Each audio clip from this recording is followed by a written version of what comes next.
Vamos começar, Rodrigo, por quem tem mais a perder nessa rodada. O São Paulo que pega o São Caetano fora de casa.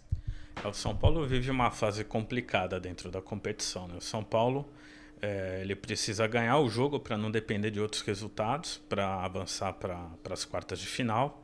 Em caso de empate, o São Paulo precisa torcer para o Oeste não derrotar o Mirassol por 4 ou mais gols de diferença.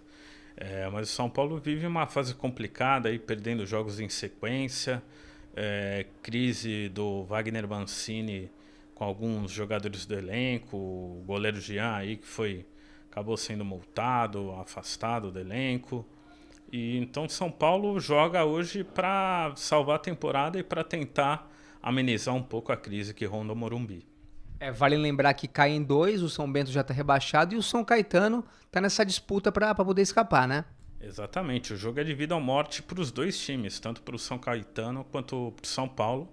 Deve ser um jogo bem aberto e São Paulo aí tem um confronto com um grande ídolo da história do clube, que é o Pintado. De repente pode até acaba sendo o algoz da eliminação tricolor. Pintado, que é técnico do São Caetano. Já o Santos briga pela primeira colocação do grupo A contra o Red Bull e pega o Botafogo fora de casa. O Santos ele perdeu o último jogo, né, para o Novo Horizontino, mas a campanha do Santos é muito boa. O grande objetivo da equipe do Sampaoli vai ser ficar em primeiro do grupo. Tá brigando aí pela primeira colocação da chave com o Red Bull, que pega o Guarani fora de casa. E o Sampaoli deve testar alguns jogadores aí, pensando já nos jogos do mata-mata e preservando alguns titulares que estejam numa condição física um pouco mais prejudicada. O Corinthians precisa vencer o Ituano e Itu para ser o primeiro da sua chave e a briga é contra a Ferroviária, que tem um ponto a menos e enfrenta o Novo Horizontino fora.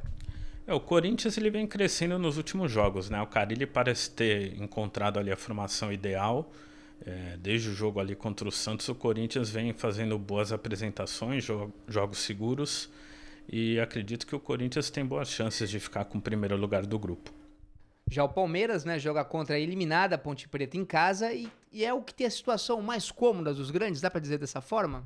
Sim, o Palmeiras ele vem de uma vitória aí no clássico contra o São Paulo, e o Filipão vem conseguindo dosar bem o elenco, girar os jogadores, e está conseguindo fazer com que todo mundo jogue.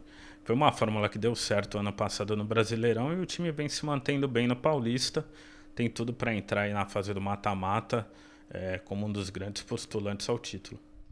Vale destacar que se classificar em primeiro garante somente o direito de mandar o segundo jogo em casa nas quartas. Não tem vantagem do empate, não é isso? Isso, exatamente isso. O mata-mata vai começar já no final de semana, e a vantagem que as equipes vão ter é de jogar em casa e poder fazer valer a boa campanha que tiveram na primeira fase no mata-mata jogando em casa. E os pontos continuam sendo somados ao longo das quartas de final, né? Sim, quem obtiver mais pontos até o final ali da semifinal vai ter essa vantagem na decisão de poder jogar a última partida com o seu mando de campo. Pra gente finalizar, né, pela Série A2, a Briosa entra em campo contra o Taubaté, também agora à noite, depois da grande vitória contra a Inter de Limeira fora de casa. Qual a expectativa? Bem, a Briosa vem embalada na competição. O técnico Sérgio Guedes vem conseguindo